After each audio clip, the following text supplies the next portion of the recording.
Welcome to Episode 1 of FTCE Seminar, the Florida Teacher Certification Exam podcast, where we talk about testing tips, study strategies, and how to prep to pass the FTCE so you can launch from the campus to the classroom.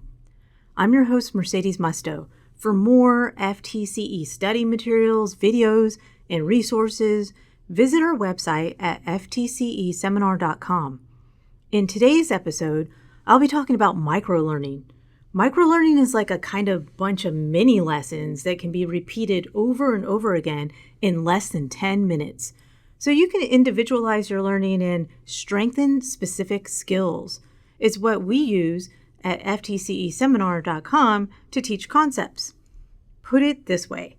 When I sat for the FTCE General Knowledge, I started with a book, opened it to page 1, and started plowing through it. I mean, sure, that's one way to do it, but that's because I didn't know about microlearning.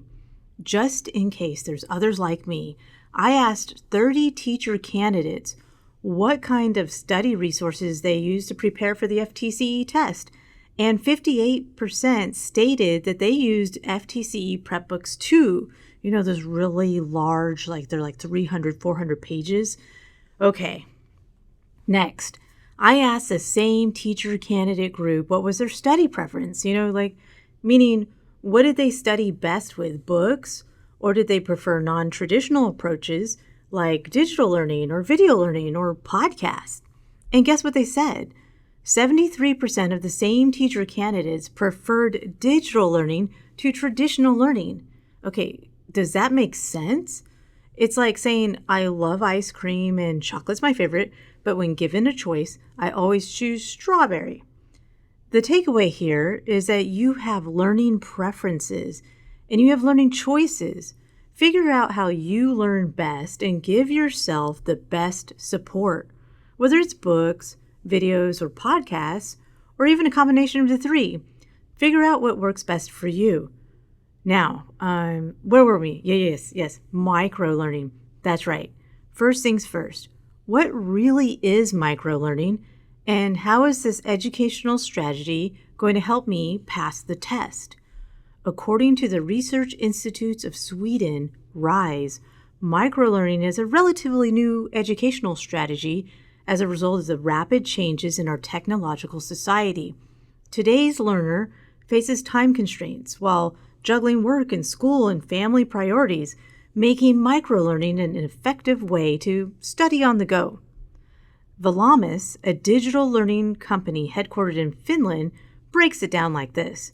Micro means small, right? And learning is the process of gaining knowledge or skills, so you can use that knowledge and apply those skills, right? So when you put it together, microlearning is the process of acquiring short, focused bits of information in 10 minutes or less.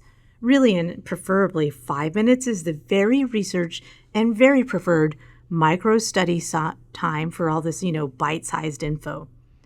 So at this point, you may be like, that's right. I struggle to find time to study, and I just can't buy another ginormous book that I'm not going to read because I'm already pretty stressed out. But I don't know. I do think I could do this microlearning stuff. I've got 5 minutes in here and there, and I really do need to sharpen my math skills and maybe some grammar guru stuff. And, actually, factually, I can't really remember how to structure an essay. Okay. So maybe I could microlearn this stuff. Yes, that is exactly what I'm saying. And it's what the Swedish researchers at RISE are saying too. According to RISE, microlearning works when you have one learning goal to focus on. A highly accessible way to learn, like a video or podcast, that is formatted in an instructional nature like how to in 10 minutes or less. In fact, the researchers at RISE and the digital learning experts at Valamis suggest using microlearning in addition to traditional learning for best results. So don't ditch the big study books yet, just apply microlearning methods to the concepts so you don't get overwhelmed. Here are 3 problems and solutions to help you study using microlearning. Problem number 1, time. The number one problem teacher candidates face when preparing for the FTCE is time. Teacher candidates are busy juggling school, work, family, and friends and find it difficult to commit to a rigorous study schedule. Solution? Microlearning. It takes as little as 1 minute or as long as 10 minutes to learn, and shorter content is easier to repeat and review, making microlearning perfect for your individual needs. Problem number 2, information accessibility. Another problem teacher candidates face is where to get information to even start studying. Solution? You have a mobile device, right? Remember, microlearning is an on-the-go, study anytime, anywhere learning. So log on to ftcseminar.com and start microlearning today. Problem number 3, knowledge retention. The experts at Valamas said we forget 80% of what we learned in 30 days. Solution? Don't forget what you've learned. Stay sharp by repeatedly studying the concepts you need to know for your big exam. Let's review. How do I turn my study problems into study solutions? I can use microlearning. If committing to an hour of time to study is not going to happen, I can individualize my study goals with 5-minute video sessions that use microlearning strategies. I can use FTCEseminar.com or any digital learning that is short, focused, and on the exact topic or skill I'm studying. If information accessibility is my problem, meaning I can't get to the library to check out a book, or I don't know how to access the online ebook system, or I don't even know where to begin to need to know what to prepare for the test. Listen, microlearning methods are not the answer to all the world's study problems, but microlearning is one educational strategy to help you prepare for the test. If you have a mobile device, you can microlearn, and you can start microlearning today at ftceseminar.com. What if I forget everything I studied? Listen, there's a theme here.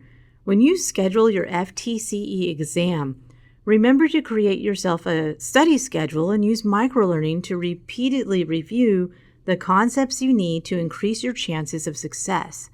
Small, bite-sized study sessions of information will help you remember by reinforcing knowledge.